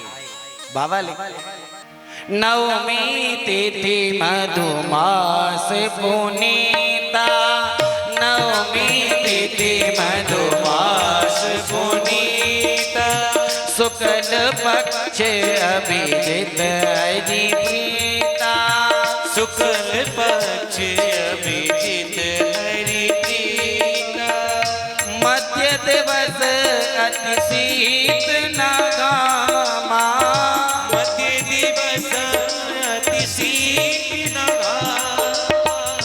पावन काल लोक विश्रामा पावन काल लोक विश्रामा दशरथ पुत्र जन्म सुनी काना दशरथ पुत्र जन्म सुनि गाना माने ब्रह्मानंद समाना ब्रह्मानंद समाना और नवमी तिथि के दिन ठीक दोपहर के 12 बजे भगवान प्रकट हो जाते हैं। अनुचरियों ने जाकर के महाराज दशरथ को समाचार दिया कि तुम्हारे यहाँ बड़ी रानी कौशल्या के यहाँ एक नीलमणि के समान सुंदर लाला का जन्म हो गया है। महाराज दशरथ ब्रह्मानंद में लीन हो गए और सारे नगर में ढिढोरा पिटवा दिया।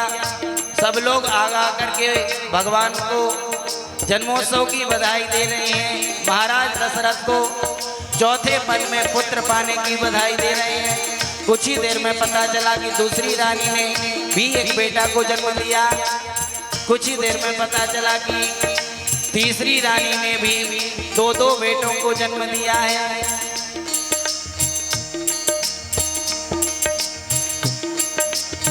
परमानंद पूर्णी मन राजा कहा बुलाई बजावहु बाजा कहा बुलाए बजाए बाजा ए जी सर्वसदान दीन सबका हो जय पावा राखा नहीं काहो जय बाबा ओ जय पावा राखा नहीं काहो जय बाबा राधा महाराज दशरथ ब्रह्मानंद में लीन हो गए और इतना दान दिया, बड़ा उत्सव मनाया गया। वशिष्ठ जी को बुलाया, उन्होंने आकर के जात कर्म संस्कार आदि कराए हैं और बड़ा उत्सव मनाया गया। तो रामलला को यहीं से प्रणाम कर लेते हैं। अपने कृष्ण जन्म की तरफ चलना है तो एक छोटा सा रामलला का बधाई गीत, इसके बाद में कृष्ण कन्हैया के उत्सव का आनंद लेंगे। ठीक है, तो मेरे साथ में सभी कहें, तालियां बजाते हुए भाव से कहें। जन्मे है राम रघुरैया अवध में बाजे बदैया। जन्मे है राम रघुरैया अवध में बाजे बदैया जन्मे है राम रघुरैया अवध में बाजे बदैया। जन्मे राम रघुरैया अवध में बाजे बदैया बाजे बदैया जी बाजे सहनैया बाजे बदैया जी बाजे बदैया बाजे बदैया देखो बाजे सहनैया। बाजे बदैया देखो बाजे बदैया अच्छा, तो आप लोग बधाई नहीं दोगे दशरथ जी को? दोगे तो दोनों हाथ ऊपर उठाओ। ए जी जन्मे है कहिए दशरथ जी बधाई हो, बोलो ना बधाई हो। बधाई हो जन्मे है राम रघुरैया अवध में बाजे बदैया। जन्मे राम रघुरैया अवध में बोल रामलला सरकार की।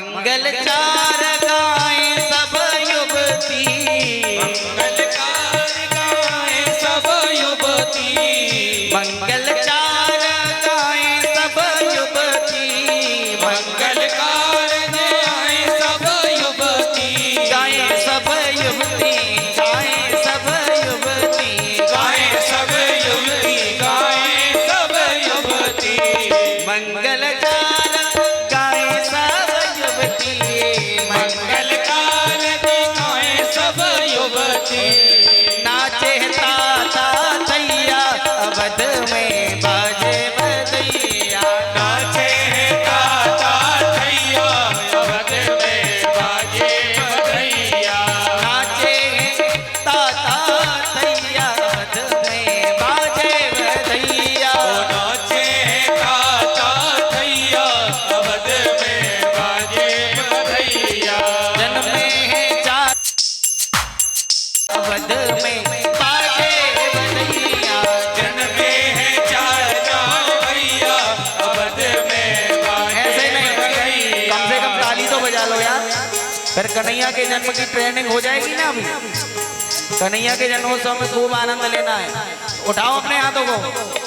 जन्मे हैं चार चार भैया अवध में बाजे बधैया, जन्मे हैं चाचा अवध में बधैया, जन्मे हैं राम रघुरैया में बाजा, जन्मे हैं चाचा भैया अवध में बाजे बधैया, अवध में आनंद भयो, अवध में आनंद भयो जय रघुबर लाल की, अवध में आनंद भयो जय रघुबर लाल की, अवध में आनंद भयो जय रघुबर लाल की, अवध में आनंद भयो जय रघुबर लाल की, अवध में आनंद भयो जय रघुबर लाल की, अवध में आनंद भयो जय रघुबर लाल की, अवध में आनंद भयो जय रघुबर लाल की, अवध में आनंद भयो जय रघुबर लाल की, राजा राम राम राम राजा राम राम राम राजा राम राम राम राजा राम राम राम राजा राम राम राम राजा राम राम राम राजा राम राम राम राजा राम, सीता राम राम राम सीता राम राम राम सीता राम राम राम सीता राम राम राम सीता राम राम राम, सीता राम राम राम सीता राम राम राम सीता राम राम राम सीता राम राम राम, सीता राम राम राम सीता राम राम राम सीता राम राम राम सीता राम बोलिए राम लला सरकार की, भरत लाल भगवान की, लक्ष्मण जी महाराज की, शत्रुघ्न लाल की, अवध बिहारी सरकार की जय जय श्री सीताराम। तो राम जी को प्रणाम करते हुए आइए चलते हैं कन्हैया के जन्मोत्सव की तरफ। क्या करूं, सुनाना तो बहुत कुछ चाहता हूँ विस्तार से, लेकिन समय तो बिल्कुल इतनी जल्दी जल्दी घड़ी चली कि लगता है कि पता नहीं कैसे समय निकल गया।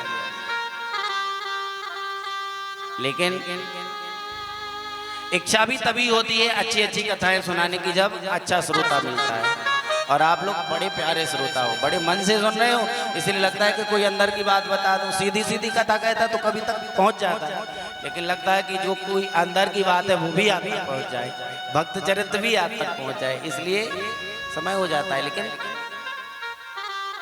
जन्मोत्सव के दिन तो अक्सर थोड़ा सा समय लग जाता है ना। कल से फिर विधिवत समय पे कथा चलेगी, ठीक है। तो आइए कन्हैया के जन्मोत्सव की तरफ हम चलते हैं। चंद्रवंश में भगवान आए थे। चंद्रवंश आगे बढ़ा, जो यदुवंश में परिणत हुआ। यदुवंश में महान प्रतापी राजा हुए ययाति। ययाति महाराज के देववीण और देववीण की दो विवाह हुए, एक पत्नी से अर्जन्य पर्जन्य और एक पत्नी से सूरसेन। इतनी सी बात समझ लो आप। यदुवंश का वर्णन तो लंबा है कि कई लोग कहते हैं कि नंद बाबा जो थे वो ग्वाल थे और वसुदेव जी यदुवंशी थे, यादव थे। ऐसा नहीं, दोनों ही यदुवंशी है। नंद बाबा भी यदुवंशी हैं, ऐसा भागवत में लिखा है। एक माँ, एक पिता की दो पत्नियां, एक के अर्जन पर्जन हुए, उनके नौनंद हुए, एक के सुरसेन हुए, जिनके वसुदेव जी हुए। इतना अंतर है बस, ऐसा भागवत में लिखा है। तो अर्जन पर्जन नवनंद रहते थे ब्रजमंडल में, गोकुल नंद गांव में, और सूरसेन रहते थे मथुरा में। पर मथुरा के राजा थे जिनका नाम था कंस। उग्रसेन, उग्रसेन महाराज के पुत्र हुए कंस। उग्रसेन के यहाँ चौथे पंथ तक कोई पुत्र नहीं था, तो इन्होंने भगवान का भजन किया, ब्राह्मणों से आशीर्वाद मांगा। तो इनके यहाँ इनकी पत्नी पवन रेखा के गर्भ में पुत्र आया, लेकिन इन्हें गलती कर दी कि जब बच्चा गर्भ में था तब ये अकेली घूमने के लिए घर के बाहर निकल गई। जब बच्चा गर्भ में होता है तब बहुत सावधानी रखने की जरूरत है, यदि बच्चे में सद्गुण चाहती हो तो पवन रेखा ने गलती की, इसलिए इनके ऊपर एक दुर्मिल नाम के राक्षस की छाया पड़ी, जिससे इनके गर्भ का प्रभाव बदल गया। जहां होना था भक्त वो हो गया राक्षस। और बच्चे का जन्म हुआ, और जन्म हुआ तो ब्राह्मणों को बुलाया। ब्राह्मणों ने बताया यह तो दुष्ट दुराचारी पुत्र होगा। तो उग्रसेन महाराज ने एक कांसे के बर्तन में रख करके इनको यमुना जी में बहा दिया। सूरसेन महाराज को वह कांसे के बर्तन में वह बच्चा बहता हुआ मिला। कांसे के बर्तन में प्राप्त होने के कारण ही इसका नाम हुआ कंस। हैं ये उग्रसेन के पुत्र, लेकिन सूरसेन ने पाला वसुदेव जी के साथ में। बड़े हुए जब तो नारद जी ने बताया तुम्हारे पिता उग्रसेन हैं। भगवान का तप करने गया, शंकर जी से वरदान पाकर के बहुत से राक्षसों को बस में करके लाया, और उग्रसेन को गद्दी से नीचे उतार करके स्वयं राजा बन गया। ये बन गए बिना तिलक के राजा। बहुत से राक्षसों को बस में कर लिया। उग्रसेन के भाई थे देवक, इनकी एक पुत्री थी देवकी। इसको यह बड़ा प्रेम करता था बहन को। अपने मित्र वसुदेव जी के साथ में अपनी बहन का विवाह किया, और जब छोड़ने के लिए जाने लगा तो आकाशवाणी हुई, कंस जिसे तो इतने लाड़ प्यार से छोड़ने जा रहा है, इसका अष्टम गर्भ तुम्हारा काल होगा। तो उसने सोचा ना रहेगा बांस ना बजेगी बांसुरी। मारने लगा देवकी को। वसुदेव जी ने समझाया चिंता ना करो, जितने भी पुत्र होंगे हम ला करके तुम्हें दे देंगे, पर इनको मत मारो। तो पहला पुत्र हुआ वह ले जा करके कंस को दिया। कंस ने छोड़ दिया। नारद जी ने कहा पता नहीं कौन सा तुम्हारा काल हो, इसलिए मारो। तो उसने 6 को मार दिया एक एक करके। 7वें की बारी आई तो बलराम जी आते हैं शेषावतार। राम बन के आए तो लक्ष्मण बन के आए शेष जी, और आज बलराम के रूप में आते हैं। और वसुदेव जी की 7 पत्नियां थी, उनमें से पहले पत्नी का नाम था रोहिणी। देवकी के गर्भ को, सप्तम गर्भ को रोहिणी के गर्भ में विस्थापित किया योगमाया के द्वारा। योगमाया को वरदान दिया कि तुम कलयुग में जगह जगह पर पूजोगी। तो आज हर गांव में देवी जी की पूजा होती है भगवान के आशीर्वाद से। बोले जगत जननी मैया की, खेरापति मैया की। अब आई 8वें की बारी। कंस ने बड़े तगड़े इंतजाम किए, भगवान को कारागार में डाल दिया, और वसुदेव देवकी को कारागार में डाल दिया। हजारों पहरेदार लगा दिए, हथकड़ियां डाल दी, बेड़ियां डाल दी। धीरे धीरे आया भगवान के जन्म का समय। भाद्रपद का महीना, कृष्ण पक्ष अष्टमी तिथि, बुधवार का दिन। भगवान ने पृथ्वी को आश्वासन दिया था कि हम दुराचार मिटाने के लिए, राक्षसों का संहार करने के लिए जल्द आने वाले हैं। तो देवता साथ में थे, तो देवताओं ने कहा पता नहीं ये अपनी बात को मानते हैं कि नहीं, भूल तो नहीं जाएंगे। इसलिए बार बार सत्य सत्य कह करके गर्भ स्तुति के द्वारा भगवान की स्तुति करी है। प्रभु भूल नहीं जाना, आपने कहा था हम कंस को मारेंगे, तो मारना नहीं तो रिश्ते निभाने लगोगे। ये तो हमारे मामा जी हैं, इनको नहीं मारेंगे। भगवान ने कहा चिंता नहीं करो, मारेंगे। देवता लोग स्तुति करके गए हैं। और इधर मेरे कन्हैया देवकी के वसुदेव के कारागार में रात्रि के ठीक 12 बजे प्रकट हो जाते हैं। बोल कृष्ण कन्हैया लाल की, बाल कृष्ण लाल की। भगवान का जन्म हुआ, सब पहरेदार सो गए, हथकड़ियां खुल गई, बेड़ियां खुल गई, घनघोर बारिश हो रही थी और भगवान का जन्म हुआ। भगवान ने कहा आप हमें गोकुल में छोड़ दो।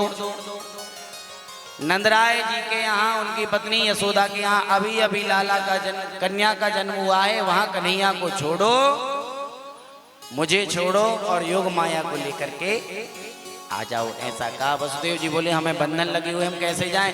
बोले हमें लोगे तो सब बंधन टूट जाएंगे। जीव जब भगवान का आश्रय लेता है तो उसके सारे बंधन कट जाते हैं और जब माया को पकड़ता है तो बंधनों में जकड़ जाता है। जैसे ही भगवान को लिया तो सारे बंधन खुल गए और कन्हैया को लेकर के वसुदेव जी गए हैं यमुना पार करते हुए, यमुना को अपने चरण का स्पर्श कराते हुए गोकुल में।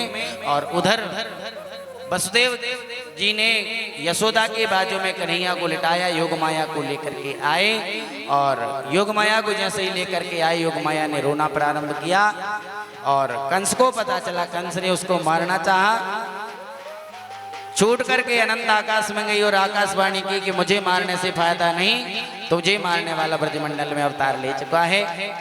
कंस ने आपातकालीन मीटिंग बुलाई है और इधर अब आई गोकुल की बारी। तो अब थोड़ा खिंच के बैठ जाओ, चलते हैं गोकुल में जहां मेरे कन्हैया आए हैं।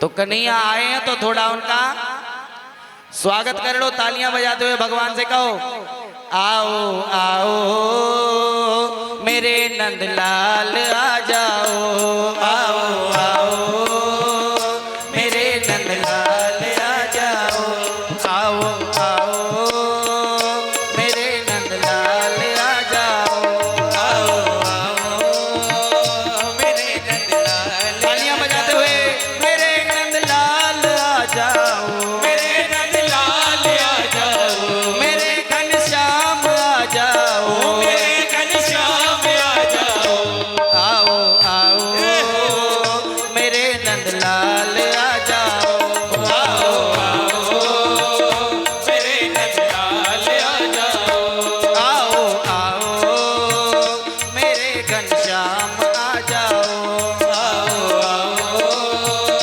मेरे घनश्याम आ जाओ। हरि बोल।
कन्हैया लाल की यशोदा रानी के बाजू में सुनंदा बुआ ने आकर के देखा नीलमणि के समान लाला को, तो सुनंदा बुआ दौड़ी दौड़ी गई और नंद बाबा को बधाई दी। बाबा जी बधाई हो। बाबा बोले क्या बात की बधाई? बोले आपको पता ना है भाभी के यहाँ एक सुंदर सो नीलमणि के जैसो लाला भयो है। नंद बाबा ने जैसे ही सुनो कि चौथेपन में हमारे यहाँ लाला भयो सो दौड़े दौड़े गए यमुना जी में डुबकी लगा कर गए और बढ़िया सुंदर श्रृंगार करके और सारे ब्रजवासियों को ढिंडोरा पिटवा दिया ब्रज में कि हमारे यहाँ लाला भयो। तो सबके सब जिसने सुना कि नंद बाबा के यहाँ यशोदा जी के यहाँ लाला हुआ है, सो सबके सब आकर के और इनको बधाई देते हैं। सब लोग कहते हैं नंद बाबा बधाई हो, बधाई हो। आप लोग नहीं दोगे अच्छे से बधाई? नेक जोर से बोलना, नंद बाबा बधाई हो। है गई बधाई, ऐसे में आनंद थोड़ी आनो है। ऐसी बधाई दोगे तो फिर हम ब्रज भाषा में कथा नहीं करेंगे कल से, है ना? ब्रज भाषा का आनंद लेना है आप लोगों को। हाँ तो जोर से बधाई देना। कल बढ़िया ब्रज भाषा में कन्हैया के बाल लीलाओं का वर्णन करेंगे, है ना? जोर से बधाई देना। यशोदा जी बधाई हो, बधाई हो। देखो यशोदा जी के बोले सो माताओं की खूब आवाज निकल आई और नंद बाबा की बारी आई तो कोई आवाज नहीं आ रही थी। नंद बाबा बधाई हो, बधाई हो। यशोदा जी बधाई हो। तो भैया आप सबन को नंदोत्सव की ढेर सारी बधाई। नंद बाबा के यहाँ सबकी सब वृद्धांगनाएं आती हैं तैयार होकर के और उनको बधाई दे रही हैं। देवताओं से भी नहीं रहा गया, देवता लोग भी ब्रज गोपिकाएं ब्रज गोप बन करके आए और नंदरानी यशोदा को बधाई देकर के कन्हैया के दर्शन करके कृतार्थ हो रहे हैं। ए जी नंद घरा नंद भयो, कन्हैया लाल की। नंद घरा नंद भयो,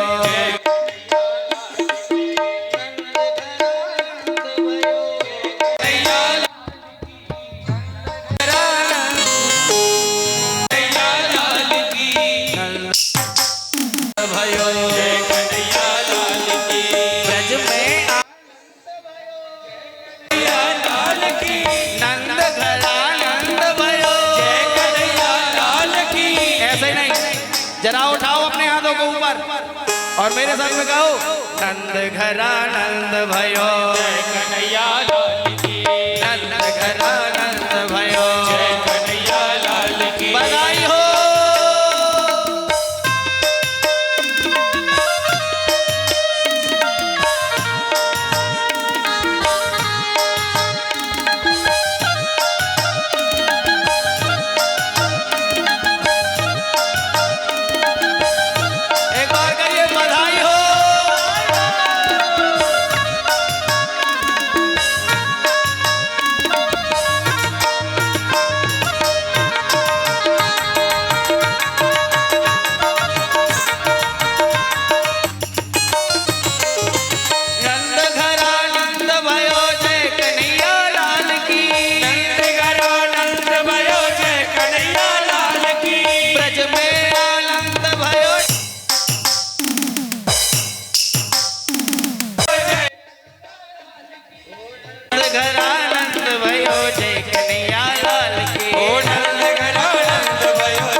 करना कौन पकड़ता है देखता हूं। जो सबसे जोर से जयकारा बोलेगा उसको ये सारी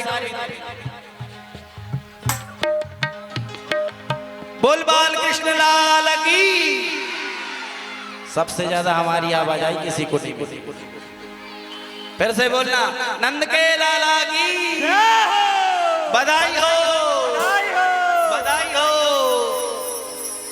आओ तो बधाई बधाई बोल रहे हैं तो एक छोटी सी बधाई का आनंद लेते हैं, ठीक है। तो ताली सेवा करते हुए थोड़ा थोड़ा सा आप सभी नंदोत्सव का आनंद लेना।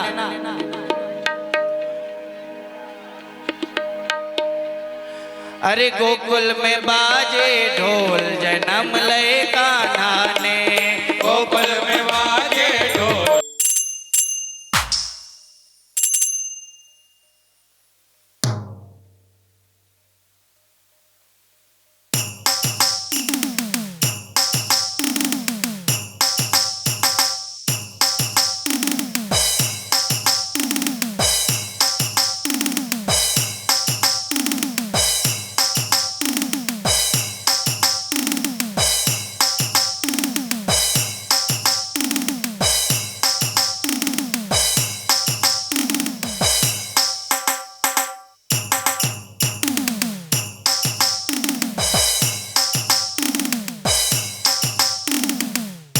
करना नहीं आता, शादी विवाह होते तब तो खूब नृत्य करते, अब नहीं आ रहा। रुक जाओ, छोड़ेंगे नहीं। तुम्हें नहीं आता है तो हम बता रहे कैसे नृत्य करना है। सुनो कैसे करना है।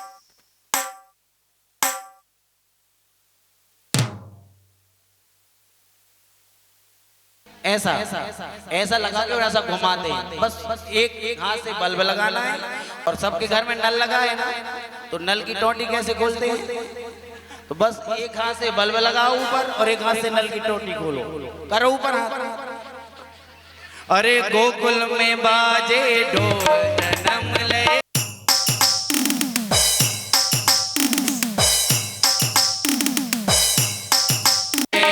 गोकुल में बाजे ढोल जन्म ले कान्हा ने, गोकुल में बाजे ढोल जन्म लय कान्हा ने।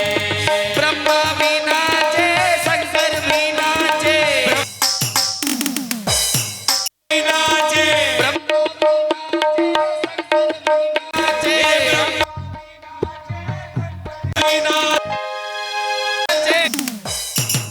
ओ नाचे गोल गोल जन्म ले कान्हा।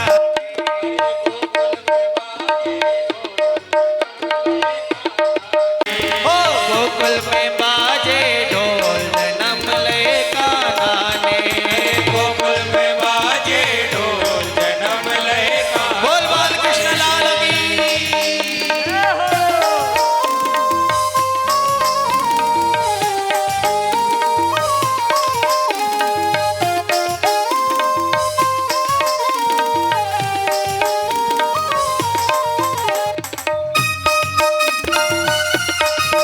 बताओ क्या दो।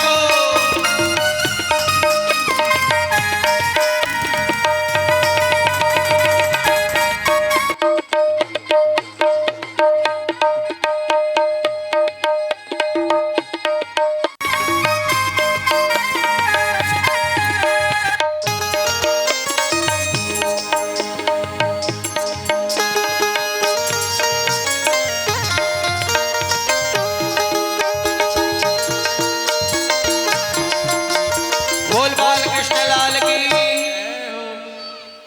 तो मेरे साथ में सभी जोर से कहना। अरे जायो यशोदा रानी लल्ला मोहल्ला में हल्ला सो मचेगा, जायो यशोदा रानी लल्ला मोहल्ला में हल्ला सो मचेगा।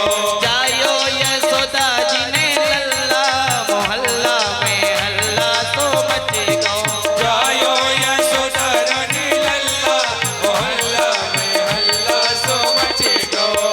मैया लोटा में गुजिया पेड़ा, मैया लोटा में भुजिया पेड़ा, गुजिया पेड़ा जी गुजिया पेड़ा, भुजिया पेड़ा जी भुजिया पेड़ा।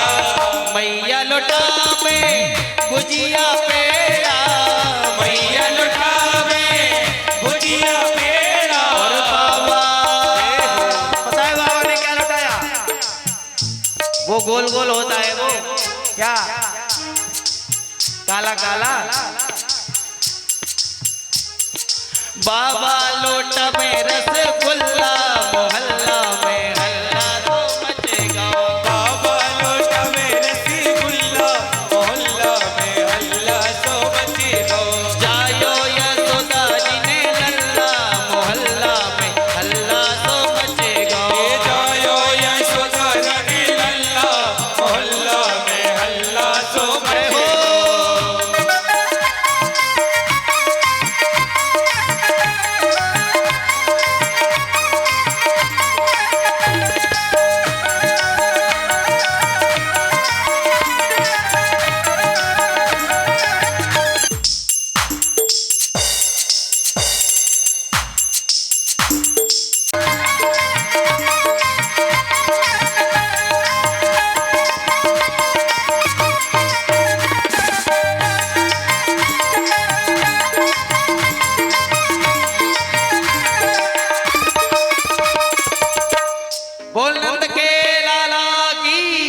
की। ठीक है, अब आरती कर लेते हैं, इसके बाद में जिनको समय हो तो रुकना, तो बधाइयों का भी आनंद लेंगे आरती के बाद। पहले आरती कर लेते हैं ना।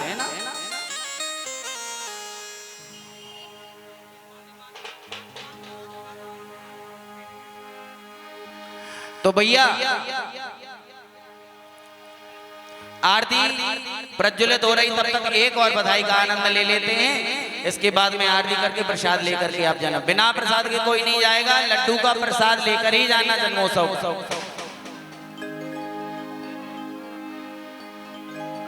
ओ ब्रज में हो रही जय जयकार, नंदघर लाला जायो रे। ब्रज में हो रही जय जय, ओ ब्रज में हो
अंतिम बार बधाई में आपको कहना है, हम कहेंगे ब्रज में, आपको कहना है जय हो।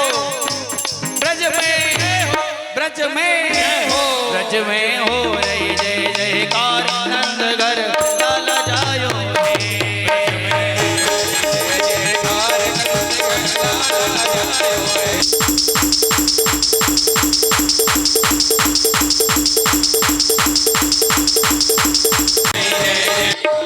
नंदघर लाला जायो